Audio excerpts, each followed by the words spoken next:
Good morning विद्यार्थियों।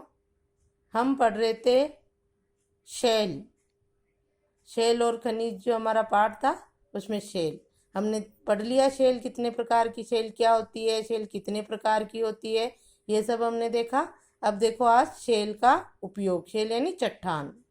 उपयोग देखो, शेल हमारे लिए बहुत उपयोगी है। कठोर शेलों का उपयोग सड़क बनाने, घर बनाने एवं बड़ी बड़ी इमारतें बनाने में किया जाता है। शेलों यानी चट्टानों में विभिन्न प्रकार के खनिजों का निर्माण होता है जो हमारे लिए बहुत उपयोगी है। इस प्रकार शेल हमारे लिए बहुत उपयोगी है। चट्टानी टुकड़े बहुत कठोर होते हैं, इनको भवन निर्माण आदि में काम में लिए जाते हैं। और सबसे अधिक उपयोग यह है कि शेल यानी चट्टानों में विभिन्न प्रकार के खनिजों का निर्माण होता है और उन खनिजों का उपयोग हम अपनी कई आवश्यकताएं पूरी करने में करते हैं। तो शेल हमारे लिए बहुत उपयोगी है। अगला शेल चक्र।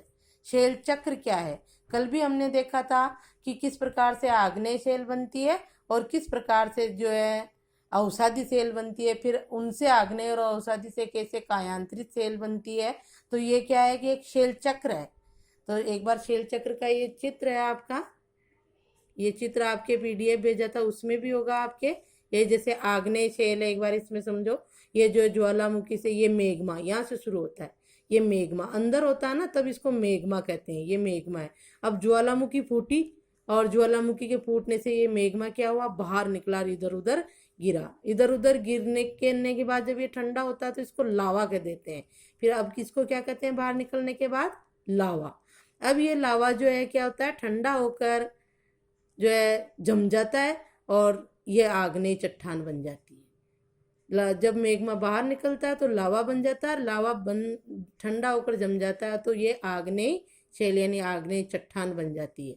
फिर आग्नेय चट्टान जो है कई भूगर्भीय क्रिया को भौतिक क्रियाओं के कारण छोटे छोटे टुकड़ों में टूट जाती है, लुढ़कने से, चटकने से।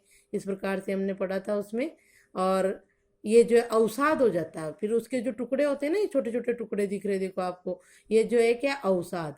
फिर ये क्या होता है कि तेज हवा के कारण और जल के बहाव के कारण बहकर एक स्थान से दूसरे स्थान पर चले जाते हैं। ये जैसे ये अवसाद है, अवसाद हवा और जल से बहकर एक स्थान से दूसरे स्थान पर आ गए। और यहाँ पर जो है जैसे उनके ऊपर हवा के साथ भी मिट्टी आती है, पानी के साथ भी मिट्टी और कई चीजें बहकर आती है, तो इनके ऊपर जमा हो जाती है। और धीरे धीरे ये क्रिया लाखों वर्षों तक चलती है। हर बार जो है इस तरह से अवसाद आते हैं और हवा से, पानी से इनके ऊपर जो है ये परतें जमती रहती है। तो इस अवसादी सेल को परतदार सेल भी कहते हैं, अपन ने पढ़ा था। तो इस प्रकार से जो है इन सेलों का निर्माण हो जाता है। कौन से? अवसादी सेलों का। किससे? आग्नेय सेल के अवसादों से अवसादी सेल का निर्माण होता है।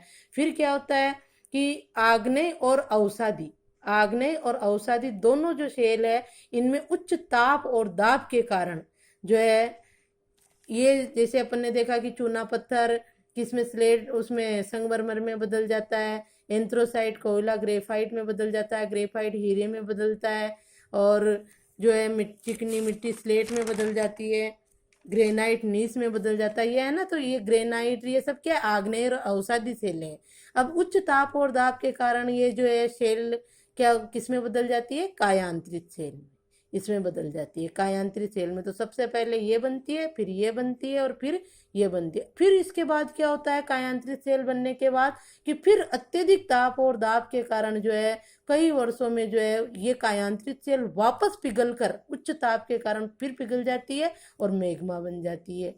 मेग्मा बनकर फिर इस तरह से ज्वालामुखी द्वारा जो है मेग्मा बाहर निकलता है और बाहर निकलकर लावे के रूप में जम जाता है और फिर आग्नेय सेल बन जाती है। फिर आग्नेय सेल टूटती है और ये अवसाद बहकर एक स्थान से दूसरे स्थान पर जाते हैं, अवसादी सेल बन जाती है। फिर आग्नेय और अवसादी सेलों से में जो उच्च ताप और दाब की क्रिया, रासायनिक भौतिक क्रियाओं के कारण जो है ये कायांतरित सेल में बदल जाती है। फिर उच्च ताप और दाब के कारण ये मेग्मा। इस तरह जो है ये एक चक्र चलता रहता है। इसको क्या कहते हैं? शेल चक्र कहते हैं। ठीक है, तो ये चित्र के माध्यम से, ये चित्र भी बनाना है आपको शेल चक्र में, आपके पीडीएफ में होगा।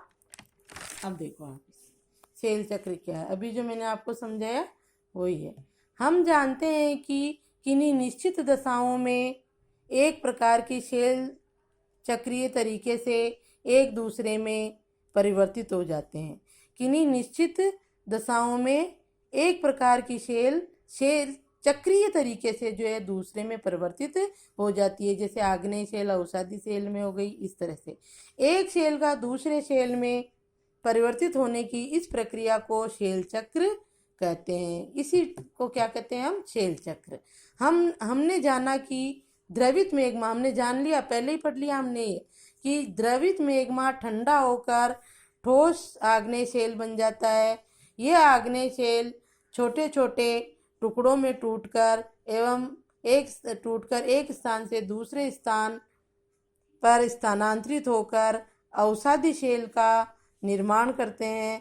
ताप एवं दाब के कारण यह आग्नेय एवं अवसादी शेल कायांतरित शेल में बदल जाते हैं। अत्यधिक ताप एवं दाब के कारण कायांतरित शेल पुनः पिघलकर द्रवित मेग्मा बन जाती है।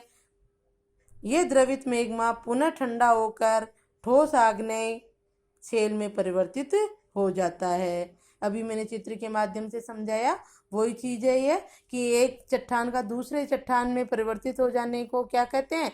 शेल चक्र कहते हैं। जैसे आग्नेय शेल अवसादी शेल में परिवर्तित हो गई और फिर आग्नेय और अवसादी शेल दोनों ही जो है अत्यधिक ताप और दाब के कारण किस में बदल गई? कायांतरित शेल में। फिर कायांतरित शेल में पर अत्यधिक ताप और दाब हुआ तो वो वापस मेग्मा बन गई और फिर वो मेग्मा वापस बाहर निकला और आग्नेय शेल बन गई। इस तरह ये चक्र चलता रहता है, इसलिए इसको शेल चक्र कहते हैं। अगला है खनिज।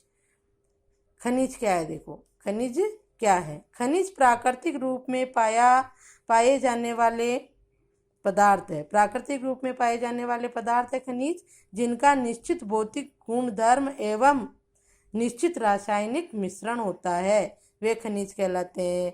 यानी प्राकृतिक रूप से पाए जाने वाला वह पदार्थ जिसका निश्चित गुणधर्म और रासायनिक मिश्रण होता है, खनिज कहलाता है। शेल विभिन्न खनिजों से बनी होती है। शेल यानी चट्टानों में विभिन्न प्रकार के खनिज पाए जाते हैं। तो ये हो गया आपका शेल चक्र, और इसका वर्णन अच्छे से चित्र बना के करोगे। धन्यवाद।